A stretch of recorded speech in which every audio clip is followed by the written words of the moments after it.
O programa Controvérsia é um espaço da TV Itapê para discutirmos assuntos importantes em maior profundidade. E o nosso tema de hoje é o desenvolvimento regional. Estamos aqui no estúdio com o Silvio Rosa, que é coordenador do curso de Comércio Exterior da FATEC, e a Paula Granato, que é professora da FATEC aqui de Itapetininga. Tudo bem com vocês? Tudo bem, Silvio? Tudo bem, tudo bem. Muito obrigado pelo convite. Prazer te conhecer, prazer estar aqui com você. Obrigado. Tudo bem, Paula? Tudo maravilha. Muito obrigada pelo convite. Que gostoso a gente vir, né, conversar sobre assuntos que a gente gosta, com amigos, né, refletir sobre a cidade. Sempre maravilhoso. Então, eu vou começar perguntando aqui para o Silvio. A gente fez um programa recentemente, dessa série aqui de desenvolvimento regional. Inclusive, tivemos a presença do prefeito de Tararé, falando das questões do problema de desenvolvimento, né? E a gente falou muito do processo de industrialização, que é aquele modelo histórico, clássico de desenvolvimento para o interior, né? Mas, Silvio, hoje a gente sabe que a indústria ela traz muito poucos empregos para as cidades, ela está extremamente automatizada. Exato. Ultimamente, até a própria agricultura hoje, né, é automatizada. Então, eu pergunto para você, seria um setor como de serviços uma opção para um desenvolvimento regional e de cidades do interior? Também, né? Eu acho que há de se atuar em todas as frentes econômicas, né? Não há por que não se dar atenção a nenhuma delas, todas são importantes. O agro é muito importante na região, para a cidade, historicamente, e vai continuar sendo, né? Visto o tamanho territorial de Itapetininga e os seus campos. A indústria, de fato, a indústria mudou muito. Então tem toda essa visão agora do momento, de que se fortalecer as indústrias nacionais, elas gerariam mais emprego, poderiam trazer um novo desenvolvimento. Sim, também, porém não no que ela já representou no passado. No passado, as indústrias empregavam muito mais porque os processos eram muito mais manuais. Não cabe se pensar em 2025 processos como eram na década de 70, né? Se você já tem a tecnologia, se você já tem a robótica, né, trabalhando no lugar das pessoas, e que é muito mais produtivo e muito mais lucrativo. Então, hoje em dia, a indústria emprega bem menos. São bons empregos também, mas emprega bem menos. O que acaba levando o setor de serviço, que em alguns momentos são customizados para um determinado público, são pessoais, né, muitas vezes, disponibilizando uma quantidade maior de vagas, de diversas formas. Então, desde serviços dia a dia para as pessoas, né, até serviços para empresas fora do país, podem ser desenvolvidos e podem trazer uma nova perspectiva de desenvolvimento para a região. Muito bom. A Paula, ela está fazendo um doutorado que é exatamente na questão de uma indústria automobilística, né? Uhum. E fala um pouquinho do seu doutorado e fala para a gente como é que você enxerga, você que está estudando um caso especificamente de indústria clássica aí, né? A indústria automobilística sempre movimentou muito a economia do Brasil, né? E sempre foi disputada pelas cidades do interior, né? Então eu queria que você falasse um pouco como é que é a sua visão quanto a esse tipo de indústria, que também é difícil vir para uma cidade menor, né? Para cidades menores. E se você concorda aí com o Silvio que o setor de serviços hoje seria uma nova alternativa bem interessante para as cidades se desenvolverem. Pegando o gancho dos serviços, né, começando de trás, né, da última questão, todo produto, hoje em dia, acaba tendo seus serviços embutidos, né? Então, o que eu pesquiso no doutorado é a ideia de uma cadeia global de valor. O que é a ideia da cadeia global de valor?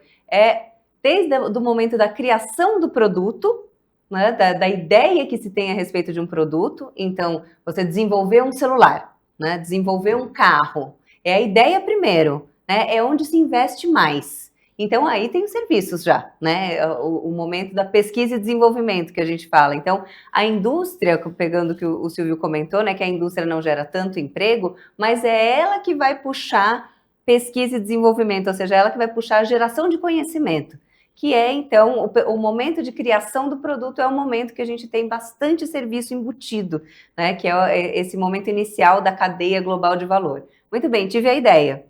Uma vez posto o produto, uma vez, né, criado esse protótipo, seja de um celular, seja de um carro elétrico, seja, né, de um semicondutor, de um microchip, eu vou precisar da matéria-prima para criar esse produto, para fazer esse produto realmente existir e ser produzido em escala.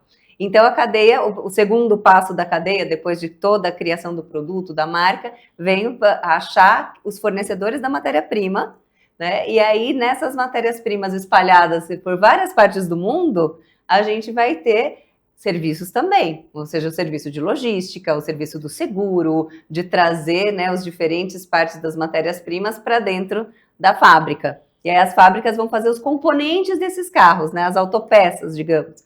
Se a gente estiver falando de carro, porque na indústria automobilística, né, que é essa que a gente insiste, né, é uma das centrais em toda a política industrial, porque os carros, eles conseguem movimentar muitas outras indústrias, né? Para eu fazer um carro, eu preciso da indústria do vidro, da borracha, de todo tipo de autopeça, da parte, né, de desenvolvimento elétrico. A gente tem aqui em Itapetininga a GDBR, né, que faz... começou fazendo só a borrachinha da porta, daí depois virou a borrachinha da porta e mais o LED, aí acrescentou mais alguma coisa, então uma série de produtos que vão entrando, e dentro desses produtos sendo fabricados, né, para as grandes empresas automotivas, tem sempre serviço embutido, né? Então, pensando na cadeia global de valor, eu tenho a ideia, vou colocar muita pesquisa, muito desenvolvimento, injetar muito capital ali, depois vem a matéria-prima. Formaram as fábricas para produzir, né, as partes de onde tiraram essas matérias-primas. Depois o carro, o produto final. Tem o produto final, vou precisar de novo de marketing, vou precisar fazer a marca, vou precisar chamar as pessoas. Então, há muito serviço também dentro dessa cadeia, né? E, finalmente, até chegar ao consumidor. E depois do consumidor ainda tem, em muitos casos, à disposição, né? Reciclagem do produto, ou como que a gente vai fazer para que esse produto, né, tenha uma destinação final. Então, não sei se deu para entender a ideia da cadeia global de valor, né? É esse caminho todo que um produto percorre. E por que global? Porque é no mundo inteiro, né? Normalmente a matéria-prima no hemisfério sul, né? Ou seja, e no hemisfério norte, dependendo de onde é aquela empresa, é a parte que vai focar mais no investimento em capital e tudo mais, né? Mas os serviços, eles vão estar ao longo de toda essa cadeia, né, fortalecendo isso. Então, para complementar, né, qual que é a ideia da minha tese, é justamente observar, bom, aqui em Iracemápolis, que é perto do lado de Piracicaba, uma empresa chamada GWM, que é a Great Wall Motors, uma empresa chinesa de carros elétricos, prometeu, né, porque não está ainda totalmente investido esse dinheiro, mas prometeu 10 bilhões de dólares, de reais, em investimento, para pegar uma fábrica da Mercedes, que já existia, que eles compraram, e para começar a produzir os modelos no Brasil, né, os modelos que eles têm, dois principais, que é aquela Aval, que é uma caminhonete grande, né, um SUV, e o Ora, né, produzir aqui. Então, a ideia é entender onde que se situa essa fábrica de Iracemápolis nessa cadeia global de valor dessa empresa, né, e o impacto que isso vai ter no desenvolvimento de toda a região, da cidade, quem é que participa, o que muda na vida dessas pessoas, e olhando também se essa empresa ela responde a investimentos que têm a ver com o cenário internacional, ou seja, o cenário geopolítico de hoje. Relações Brasil-China, né? O fato do Brasil fazer parte dos BRICS, o fato de o Brasil ter proximidade com a China, isso faz com que as empresas venham investir mais no Brasil, né? E esse investimento da China agora, da GWM, nessa cidade, né, em Iracemápolis, tem alguma coisa a ver com essas relações Brasil-China, com essa ideia de produzir onde estão os meus amigos, né? Produzir onde tem essa proximidade maior, essa questão estratégica, ou tem a ver com o nosso lítio, né? Porque para produzir carro elétrico a gente precisa de lítio.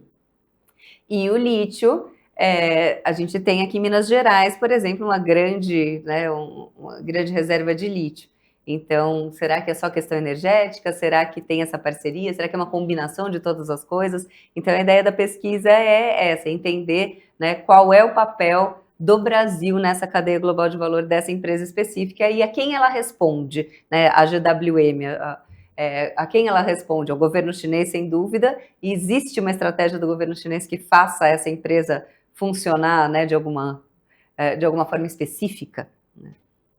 Não sei se deu para entender. Perfeito, olha só, pegando esse gancho, Silvio, você como coordenador aí do curso de comércio exterior da FATEC de Itapetininga, queria saber o seguinte, a Paula tocou um assunto bem importante que é hoje essa abertura que o Brasil está tendo com a China, né?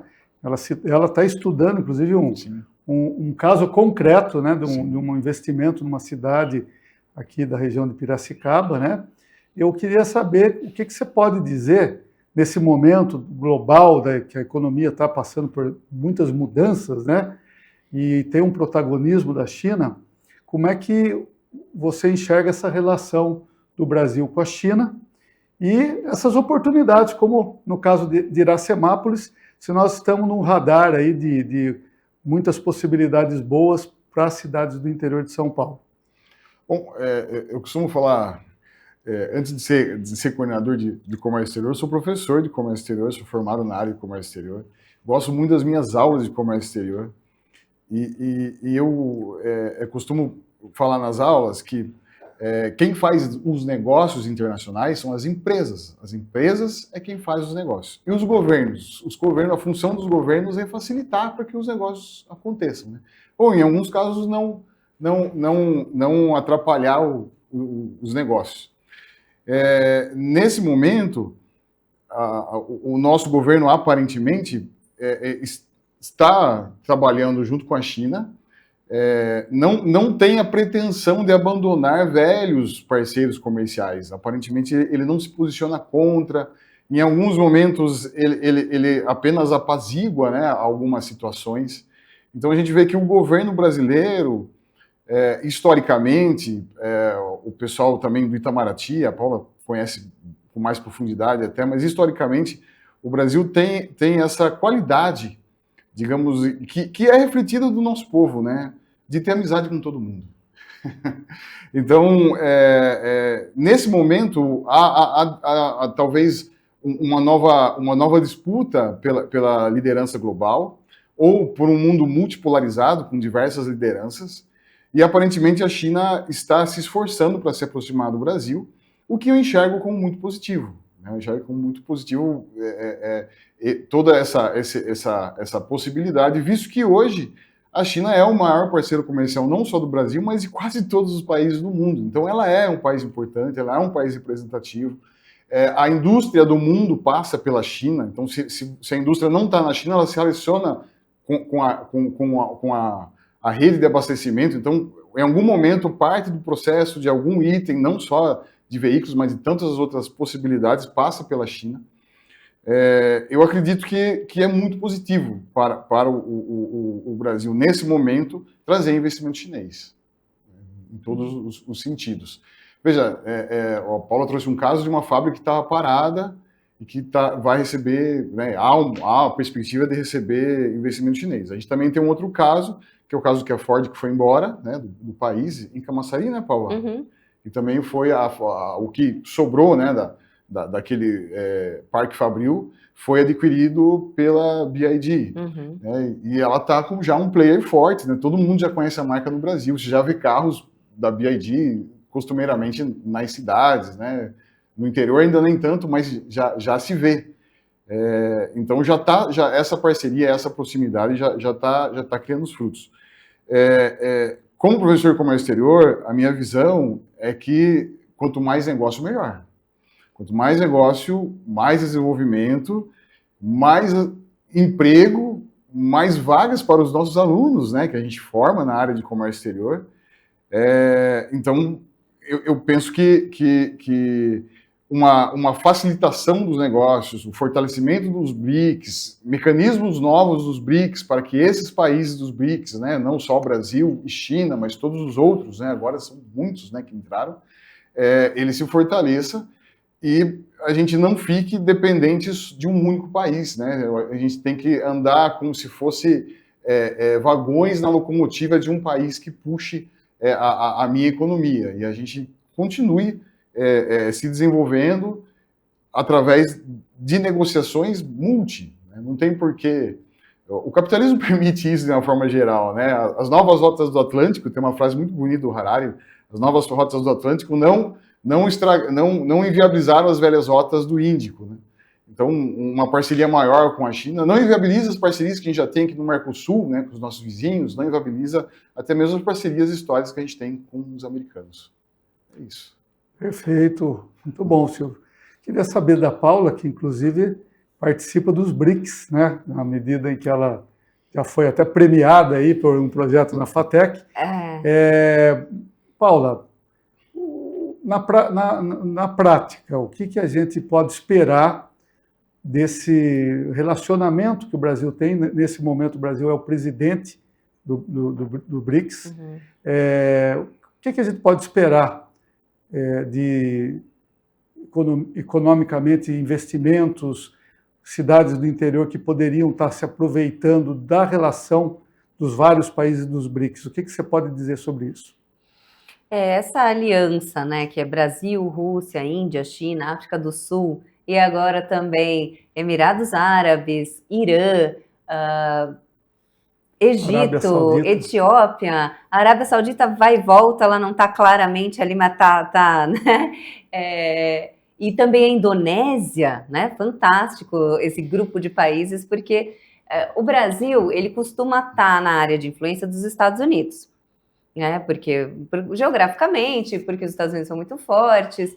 E quando a gente se coloca mais nessa área de influência dos Estados Unidos, a tendência é que o Brasil tenha menos voz, menos capacidade de ação, menos espaço de manobra. Né? E para fazer os investimentos, para ter, né, multiplicar a capacidade de negócios, você tendo mais poder, né, o poder percebido mesmo, o prestígio do país, isso fortalece, né, essas possibilidades. Então, o Brasil, como membro fundador dos BRICS, né, que não é uma aliança formal, não é nada, não é uma organização internacional, mas é uma aliança, né, chama atenção, né, chama atenção porque ele está ali, né, na sigla, né, na primeira letra da sigla. Então, isso faz com que o Brasil se fortaleça como um autônomo, né, com uma voz mais autônoma, uma voz mais de integração entre países.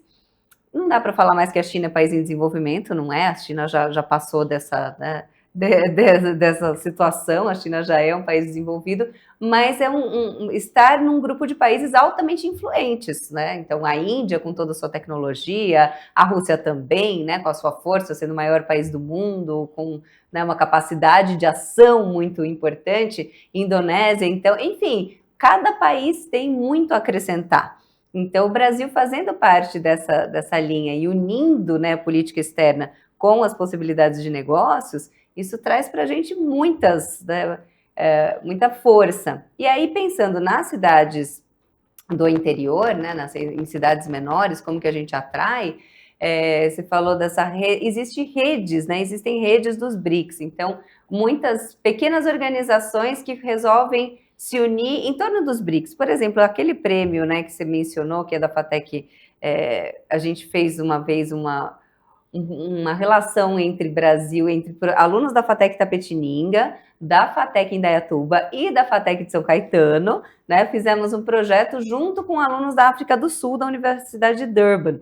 E aí a ideia era simplesmente conversar, né, unir esses alunos para conversarem sobre a sua realidade e os Objetivos de Desenvolvimento Sustentável da ONU. Então, um aluno percebeu que ele entrou em contato com a Câmara de Comércio e de Indústria da Índia, de Nova Delhi. E eles se chamavam, né, Câmara de Comércio dos BRICS, justamente porque estavam em torno de negócios entre esses 5 países dos BRICS, inicialmente. Então, como esse nosso aluno, o João, né, ele conhecia essa Câmara de Comércio e ele viu que essa Câmara lançou uma premiação que tinha a ver com a área acadêmica e com a área acadêmica que promovesse integração entre países dos BRICS e com os Objetivos de Desenvolvimento Sustentável, ele olhou aquilo e falou, poxa, mas na FATEC a gente está fazendo exatamente isso, né? Estamos promovendo integração entre alunos, né, estudantes de países dos BRICS e falando desse assunto. Então, inscreveu e é assim que nós somos premiados, né? E o que isso tem a ver com o desenvolvimento local das cidades? eu tive a oportunidade de ir num jantar na Embaixada da Índia, né, no ano passado, e o encarregado de negócios da embaixada, ele falou, como é que a gente acaba fazendo os negócios e decidindo para onde vai? Dentro de todas as possibilidades que a gente tem, de todas as cidades que existem. Poxa, eu conheci você. Eu sei que Itapetininga tem interesse em desenvolver áreas, negócios na área tecnológica, então eu já sei, então eu tenho essa ponte, né? Então, o quanto é importante esses contatos humanos mesmo, a gente fala, né, do networking, essa rede de contatos, né? Você criar essa rede. Então, existe esse BRICS Cidades, esse era um evento do BRICS Cidades, né? O Devanir, fugiu agora o sobrenome dele, mas o Devanir, ele é o presidente do BRICS Cidades e ele, né, junta municípios, né, de todos os países dos BRICS para justamente promover esses negócios. Então, é algo que realmente tem efeito, tem resultado. Então, vale a pena a gente pensar em diferentes níveis, né? Quando a gente pensa numa cidade, poxa, mas Itapetininga, que serviço que Itapetininga vai oferecer? Mas Itapetininga pode se conectar ao mundo, né, de várias maneiras, e esse é um caminho, esse dos BRICS é um caminho interessante por causa dessas organizações, né? Sem dúvida, Paula. Eu queria saber do nosso coordenador aqui do curso de Comércio Exterior, do Silvio. Silvio, veja só, hoje, até por conta do que você mesmo comentou, dessa mudança aí, dessa multipolarismo, né, como você disse, muita coisa está mudando na ordem mundial, inclusive em termos de respeito às regras, que são já há muito tempo colocadas aí. E no caso do comércio, em especial, nós temos visto um aumento de protecionismo, não só dos Estados Unidos, agora, recentemente, mas da Europa, com relação aos alimentos brasileiros. O Carrefour proibiu a compra de carne brasileira, deu um certo problema aí com os produtores, né? Como é que você vê hoje a ação da OMC, que de uma certa forma regula tudo isso? E dentro das circunstâncias que são muito mais objetivas e práticas, que estão atropelando essa antiga forma de negociação e arbitragem, né? A gente pode chamar assim, né? Como é que você enxerga isso para o comércio do Brasil, que é um país que está sempre sendo vítima aí do protecionismo desses maiores compradores? Entendi. É ruim, né? É ruim, para a gente acaba sendo não sendo legal. O mundo, é interessante pegar umas questões históricas, né? Então, o mundo, desde a época dos grandes impérios, lá no Império Persa, a tendência de nós, civilizações mundiais, é que a gente se integre cada vez mais. Então, começou lá com os impérios, depois as religiões, as grandes religiões também espalharam essa cultura global. Então, se a gente olhar a definição de globalização, muitos autores a definem como uma tendência. Só que essa tendência nem sempre ela é em prol o movimento, né? A tendência a longo prazo é de uma maior integração, mas o movimento nem sempre é em prol da integração. Então, há momentos históricos em que há uma maior integração, e há momentos históricos em que há uma menor integração.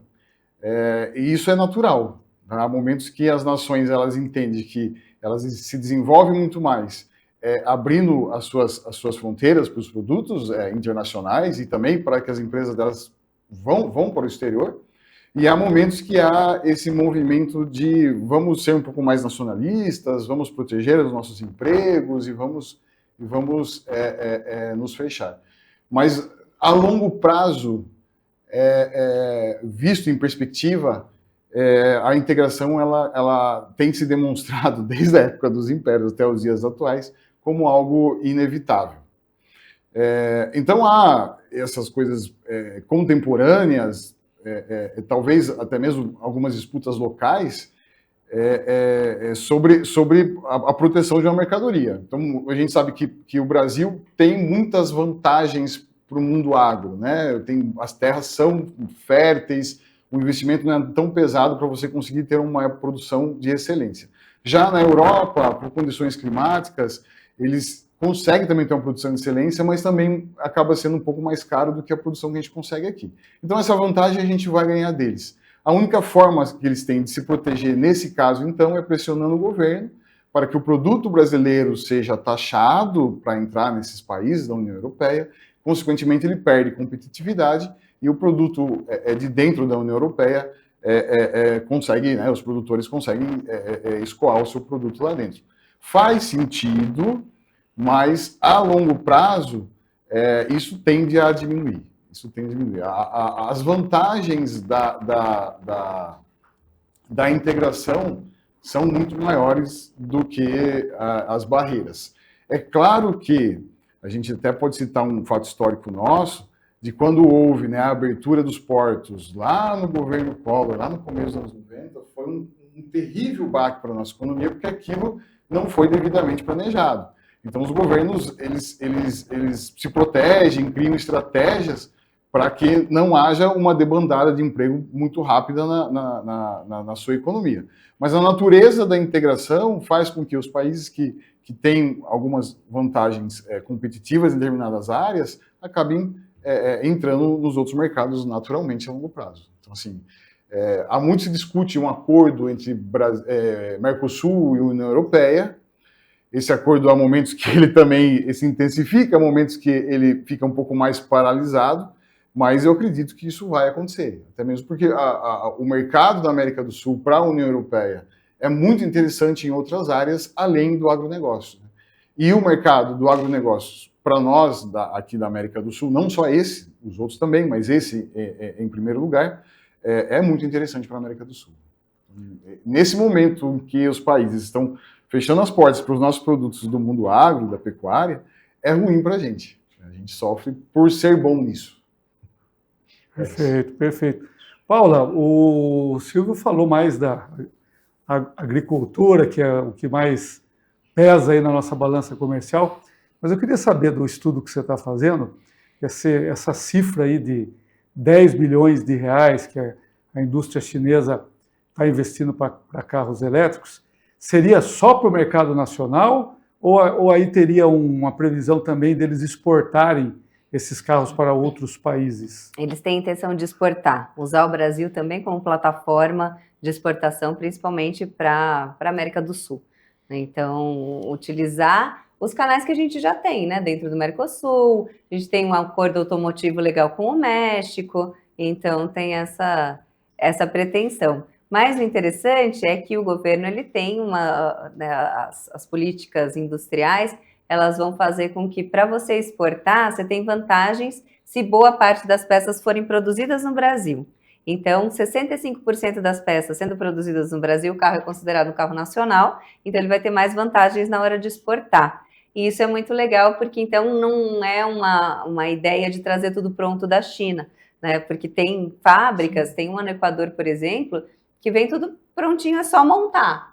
E não é essa a ideia aqui. Então, a gente desenvolve fornecedores, já tem, inclusive, um trabalho da GWM com o Sebrae, né, para desenvolver fornecedores locais do jeito que eles querem, sob medida para o que é necessário ali. Né? Mas, então, tem essa necessidade, né, de criar, então, esses materiais para exportação. Então, isso nos fortalece. Né? Então, o tamanho da importância de uma política pública para determinar o que a empresa vai fazer, né? Porque a empresa, claro, a decisão dela vai ser sempre, vou ficar na China, né? Então, onde que eu vou investir mais? Na minha sede, no país sede. Mas se o seu país, o país onde você pode criar possibilidades de lucro, te direciona para determinadas questões, por exemplo, 65% do carro tem que ter sido fabricado no Brasil, então isso, né, proporciona para ser exportado, né, para você ter vantagens da exportação, então isso proporciona uma força maior para a economia local.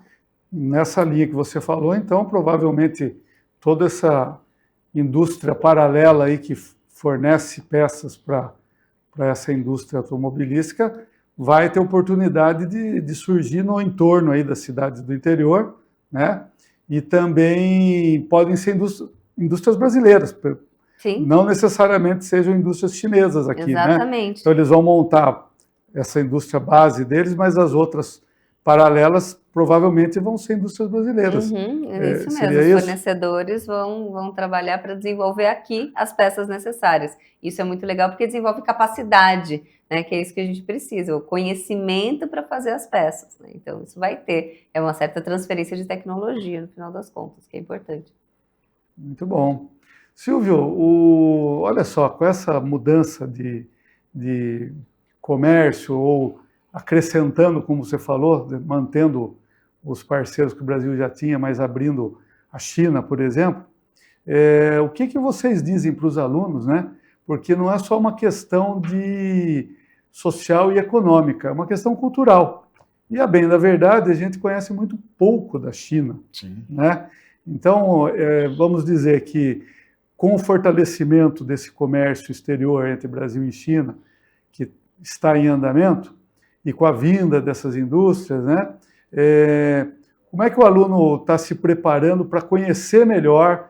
Porque é uma questão que até vai ter, como a Paula falou, o relacionamento é uma parte importante nesse processo, né? Então, sim, envolve cultura, né? Envolve até a linguagem mesmo, né? Como é que está sendo essas outras habilidades aí que vocês estão desenvolvendo com os alunos? Então, o curso superior de tecnologia, né, em comércio exterior, ele é um curso que está dentro da macro área de ciências sociais aplicadas. Né? Então, isso logo no começo a gente já conta para o aluno, olha, aqui a gente vai lidar com pessoas.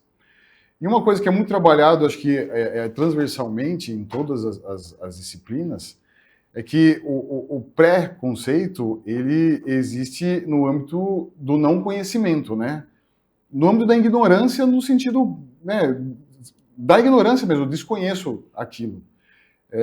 Então, os alunos são preparados para fazer negócio com quem quer que seja. Porque todos têm os mesmos interesses, né? Todos buscam um ganho, todos buscam uma vantagem, todos buscam um desenvolvimento, todos buscam um bem-estar.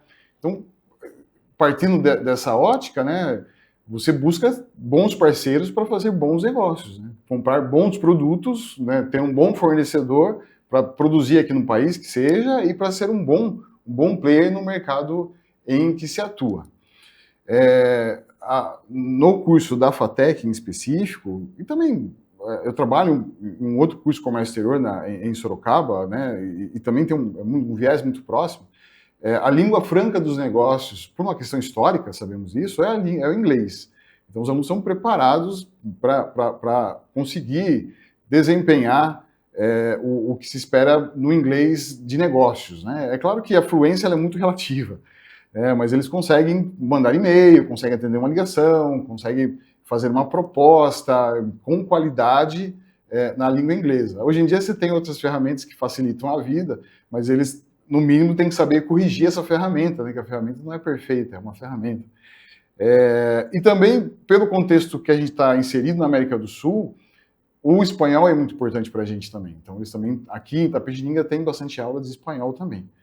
Agora, o mandarim, ele é importante, né? Ele não é ainda mandatário para se negociar com o chinês. Os chineses também se preocupam em aprender a falar a língua franca dos negócios, eles também se preocupam em aprender a falar o inglês. É claro que por conta da fonética, né, da história, da linguagem deles, o inglês dele é distinto, assim como o nosso também é distinto do inglês americano, por exemplo. O inglês do brasileiro tem esse sotaque latino, né?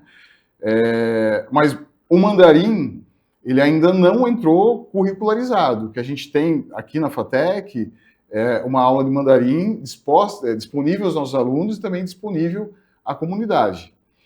E falar o mandarim com um chinês numa negociação é uma vantagem competitiva. Isso demonstra respeito por aquela cultura, demonstra que houve um interesse em fazer negócio com aquela cultura. Então, eles valorizam bastante isso também. Falar na língua deles é bem valorizado, né? Embora a língua franca dos negócios ainda continua e talvez não mude, até mesmo pelas qualidades dessa língua, que é o inglês, que não é uma língua tão complexa, né, como é o nosso português, como é o próprio mandarim, ainda continue. Mas eu penso que o profissional de comércio exterior que se adentrar no mandarim tem uma vantagem competitiva bem interessante. Muito bom. Paula, você falou da questão da transferência de tecnologia e o interessante é que esse caso que você está estudando de Iracemápolis é uma indústria de carro elétrico. Então, além das mudanças todas que a gente está falando de comércio, sociais, aí, nós temos também essa questão de um novo tipo, né, de carro não poluente, que preserva o meio ambiente, né, no momento que nós estamos numa emergência global aí com relação à natureza, né. Isso é muito bom, né, é muito bom para o Brasil, né, tá conseguindo entrar nesse grupo seleto aí de produtores de novos produtos que respeitem o meio ambiente, que não tragam problemas para a natureza, né? Eu tenho algumas reservas, né? Eu acho super interessante o carro elétrico, eu acho que está, né, se desenvolvendo bastante, e realmente, né, em termos de poluição do ar, de mudanças climáticas, isso, né, tem um impacto muito positivo. Por outro lado, por que eu tenho reservas? Por causa da bateria, né? Que a bateria tem uma vida útil de 10 anos, digamos, né? E ela precisa de 12 quilos de lítio, né? Cada bateria. Então, para você extrair o lítio, para extrair 1 quilo de lítio é uma montanha que você precisa mover. O lítio normalmente é produzido em áreas precisa de muita água, e as áreas são relativamente secas, as áreas onde tem lítio, então você vai tirar água da população para extrair o lítio, né? Então, porque tem uma quantidade determinada ali de água. Então, tem uma série de problemas novos que entram na cadeia de valor do carro elétrico, principalmente a questão da bateria. E depois, o que fazer com a bateria, né? Não tem ainda, não, dá para reaproveitar, é verdade, ainda, né? Aos poucos as pesquisas também vão se desenvolvendo nessa área. O que a gente faz depois com uma bateria que não dá mais para aproveitar do carro, para onde isso vai? Mas, sem dúvida, o Brasil ter esse conhecimento, né, participar disso, saber como desenvolver, participar das pesquisas em torno do que fazer depois, né, como reduzir impactos, isso, sem dúvida, é muito positivo. E também ajuda a pensar outras possibilidades, né? Pensar um pouco fora da caixa, porque a gente fica nessa sempre, né? Da indústria automobilística, mas a partir do momento que você sabe fazer um carro, você sabe fazer um carro elétrico, você sabe fazer uma bateria, você também, né? As equipes que estudaram muito em torno disso e participaram disso, também têm condições de diversificar para outras áreas, então isso é muito legal. Quer dizer, nós corremos o risco de trocar de problema ambiental, na verdade, com lítio, né? A gente vai deixar um e vai abraçar outro problema, né? Sim, o problema da mineração é pesado sempre, né? A gente já viu bastante, muitas histórias, né? As recentes aí, tragédias terríveis recentes da Vale, né? Em Brumadinho, em Mariana, né? E a mineração, ela é sempre pesada. A gente precisa da mineração. Se não tivesse, a gente não estaria aqui, não existiria nada disso. Ao mesmo tempo, ninguém quer no seu país, porque o negócio é muito pesado em termos ambientais, né? Em termos de para quem trabalha nesse tipo de indústria. Então, como amenizar esses impactos? E o do lítio vai ser muito pesado, né? E a gente tem lítio no Vale do Jequitinhonha, área indígena, área, né? Então, é complicado. Teremos muitos novos problemas, né, Paula? Pois é. Silvio, a Paula falou da questão importante da tecnologia. O Brasil, como a maioria dos países, sofre muito por ter que correr atrás de uma tecnologia que outros países estão dominando, né? Em termos de comércio exterior, o que você pode dizer do Brasil, a necessidade de ter um valor mais agregado que envolve tecnologia? Como é que nós estamos hoje em termos de pesquisa, de avanço tecnológico para a nossa indústria? Olha, a gente sempre olha para o lado negativo, mas tem coisas boas. O Brasil tem algumas áreas que ele está à frente. Recentemente eu tenho acompanhado bastante os lançamentos de aviões da Embraer, e é um mercado interessantíssimo, né? E o Brasil desponta, engraçado que somos um país historicamente pacífico, mas a gente tem despontado em aviões de combate, né? Tanto bombardeiros quanto até mesmo caças. E a Embraer é uma empresa mista, uma empresa de capital nacional, começou aqui no Brasil, tem investimento estrangeiro também, mas a gente tem muito o que se orgulhar dela. A Paula falou, está com o estudo do doutorado dela em cima desse mercado automobilístico, e uma dor do brasileiro, é muito comum, O Brasil falou, por que a gente não tem uma marca de carro brasileira, né? Por que não tem uma empresa de carro brasileira, né? Teve algumas tentativas lá na década de 70, 80, com o famoso Gugel, que inclusive naquela época teve a coragem de anunciar que ele ia fazer um carro elétrico, né? Infelizmente, naquele contexto, ele não teve incentivo nenhum do governo, acabou fechando as portas. Mas também, recentemente, eu me atentei para uma indústria brasileira desse mercado, um pouquinho diferente, Paulo, mas é desse mercado, e que é a terceira maior do mundo. Se não estiver enganado, a terceira ou quarta maior do mundo, que é a Marco Polo, que é do Rio Grande do Sul, e que já fez investimento em outros países. Ela tem plantas e monta ônibus em outros países, né, com uma tecnologia muito de ponta, inclusive nessa questão da segurança, que envolve todo esse mercado. Então, assim, a gente tem pontos a se orgulhar, né? Eu citei 2 pontos, porém, ainda temos muito o que desenvolver. Então, a política pública nesse ponto em específico é de extrema importância. Então, assim, não vamos proteger a nossa indústria através de barreiras. Vamos proteger a nossa indústria com o desenvolvimento tecnológico. Quando a gente fica na vanguarda do desenvolvimento tecnológico, a vantagem competitiva é tão grande que as barreiras não importam tanto mais. Então, cabe sim um desenvolvimento focado do governo sempre. Infelizmente, a gente tem esse problema da troca de governo a cada 4 anos. É natural haver trocas até de pensamentos políticos, isso é natural em qualquer democracia, mas o grande problema que isso traz é a descontinuidade de um projeto de desenvolvimento linkado a um projeto com os centros de tecnologia, que obviamente é onde vão estar as universidades, de longo prazo. Se hoje a China ela é referência em carro elétrico, é um projeto que ela começou nos anos 90, e que ela veio desenvolvendo para cá.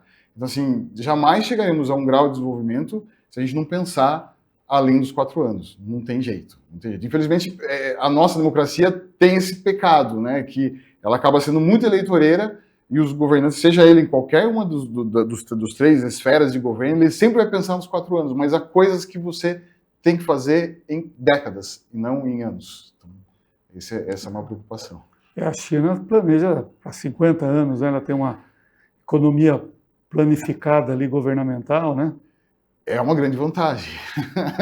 e além de planejar, a manutenção desses programas, né? Então, às vezes você tem alguns programas que estão funcionando muito bem e param de funcionar. A Paula, eu lembro que a gente conversou várias vezes sobre aquela empresa que é do governo, que desenvolve semicondutores. A Ceitec. Em que em algum momento de um outro governo ela foi fechada. E ela não tinha o objetivo de dar lucro mesmo, essa empresa. Essa empresa tinha o objetivo de desenvolver essa tecnologia que talvez fosse depois disponibilizada de alguma forma, até mesmo vendida, para empresas nacionais e a gente também que se despontasse nessa área. Ela foi reativada novamente, ela vem desenvolvendo as atividades dela novamente, a Ceitec.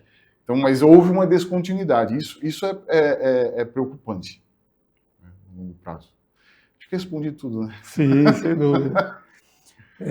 Paula, com relação lá ao seu estudo lá de Iracemápolis,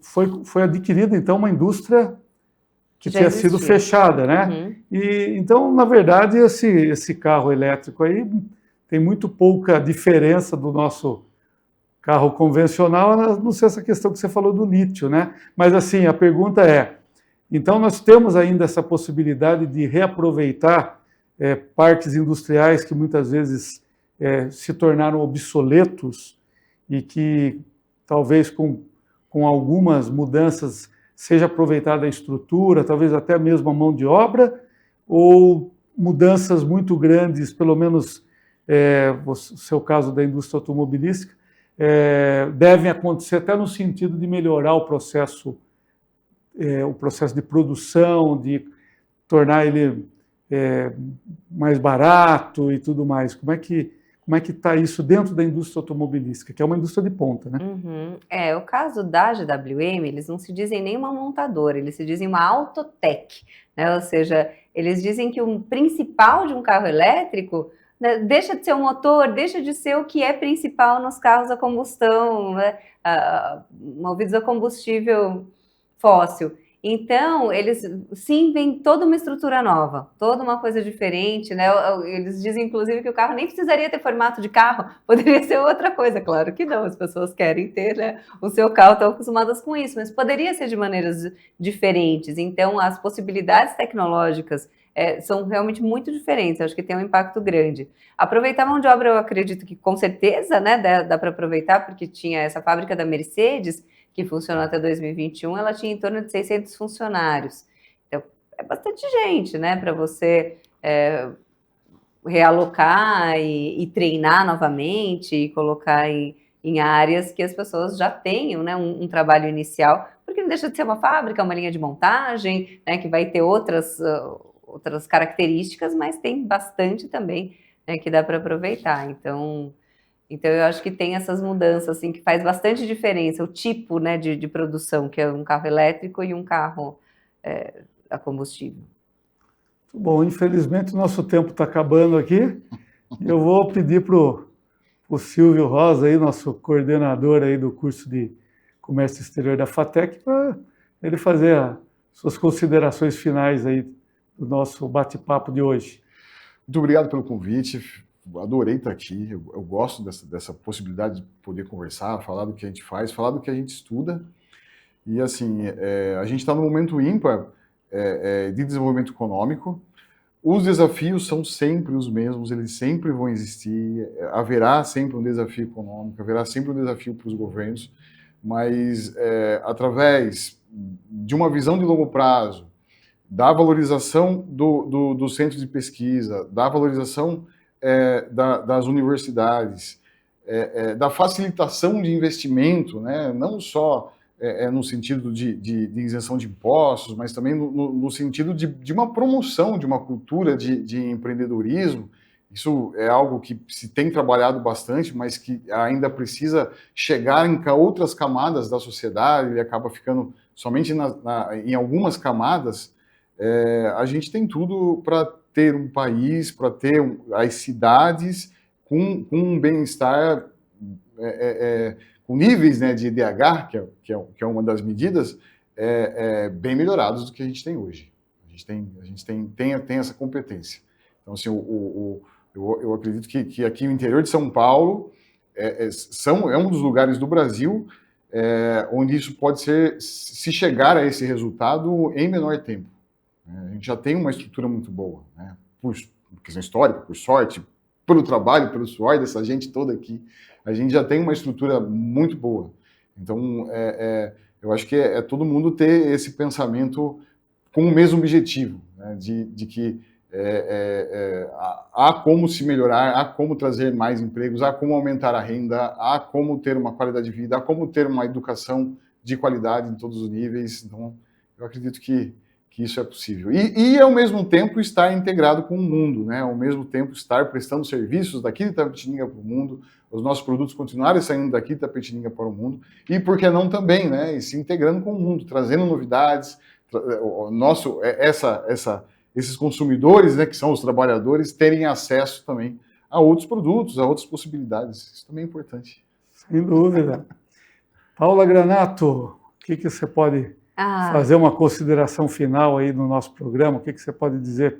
Quero agradecer por estar aqui, por ter a oportunidade de conversar, de escutar mais, né, de falar a respeito do assunto, dar parabéns pela iniciativa do programa, que é muito legal, né? Tem tanta coisa para a gente trazer em torno da questão do desenvolvimento.